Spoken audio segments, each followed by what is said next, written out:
باب التقوى. يقول الله سبحانه وتعالى: أعوذ بالله من الشيطان الرجيم: يا أيها الذين آمنوا اتقوا الله حق تقاته. وقولها أيضا: فاتقوا الله ما استطعتم.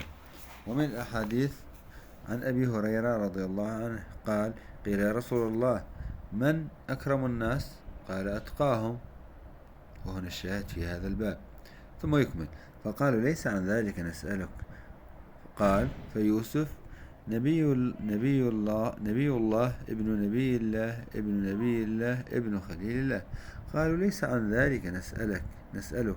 قال: فعن معادن العرب تسألوني. خيارهم في الجاهلية خيارهم في الإسلام إذا فقهوا.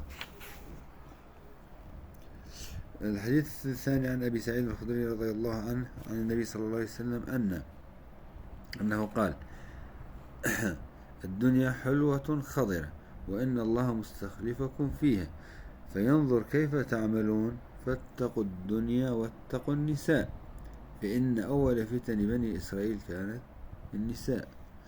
وأيضا عن أبي مسعود رضي الله عنه أن النبي صلى الله عليه وسلم كان يقول: اللهم إني أسألك الهدى والتقى والعفاف والغنى. وأيضا حديث عن أبي طريف عدي بن حاتم الطائي رضي الله عنه قال: سمعت رسول الله صلى الله عليه وسلم يقول: من حلف على يمين ثم رأى أتقى لله منها فليأتي التقوى. وقول أيضا أبي أمامة قال: سمعت رسول الله صلى الله عليه وسلم يخطب في حجة الوداع فقال: اتقوا الله وصلوا خمسكم وصوموا شهركم وأدوا زكاة أموالكم وأطيعوا أمراءكم تدخلوا جنة ربكم.